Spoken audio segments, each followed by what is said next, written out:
Let's prepare a vegetable dish you can serve for the holidays. Layers of eggplant, minced meat, and cheese. Sobrang sarap. Let's make moussaka. Let's start cooking. So we are making a more simple version than the usual baked moussaka. So I have here eggplants, no, diced. So my pan, turn on my pan. And what I will do, I will fry my eggplants. No? And this will be the base of our recipe. No? This will be part of our recipe. Season with salt and pepper. So let it sear muna. No? Huwag masyadong magalaw. Let it sear on one side muna before tossing. So we are frying our eggplants. No? Parang searing our eggplants para magkaroon ng little more flavor. No? And to draw out also the excess liquid. Yan. Very nice. No? So that's done. And we will put it to our baking dish.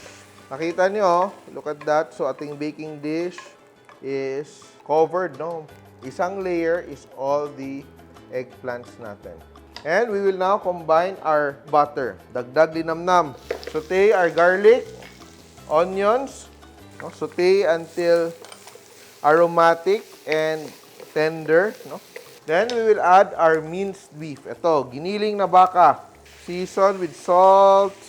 Our herbs. So we have here dried oregano and basil. Saute, saute. And what I'm doing here, as a little bit of thickener, I'm adding my flour. So this is around 6 tablespoons of flour. Maganda dito because the flour will absorb the moisture of the beef and it will allow you to sear it much easily, no? Kasi wala na siyang tubig-tubig, no? Hindi siya magkakatas. Here I have my tomato sauce and my milk or cream, no? Equal parts, no? So around 1.5 cups and 1.5 cups. Now we add our tomato sauce and the flour will thicken it, no? So when we add it on top sa layer, meron siyang body, no? Hindi siya magiging saucy. Magpo-firm up din siya. You may want to add a bit of sugar here kung masyadong maasim yung inyong tomato sauce. Once that's done, you add your milk. I'm using fresh milk. So para naman siyang, di ba, yung lasagna natin, pinaghalo lang natin yung cream and our tomato in one instead of making 2 layers, making life more simple. Di ba? So I'm adding a bit of chili flakes just for a bit of kick. Parang eggplant lasagna, di ba? Yung flavors when you taste it, minus the pasta. And to make it more malinamnam, cheesier, oh, we will add cheddar cheese or Quickmelt cheese.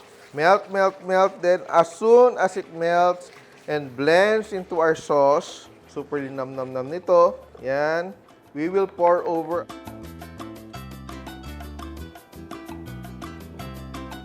Here, meron tayo ditong mozzarella cheese or whatever melting cheese you have. Just drizzle on top, no?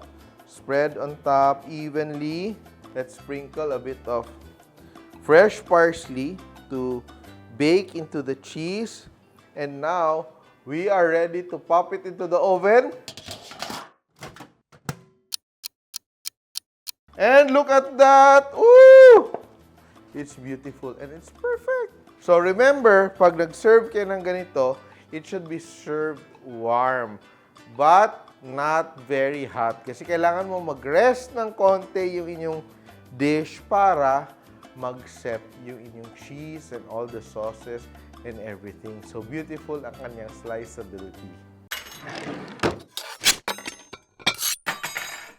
And the moment of truth, titikman natin. Ito sinasabi ko, dapat ma-rest siya ng konti.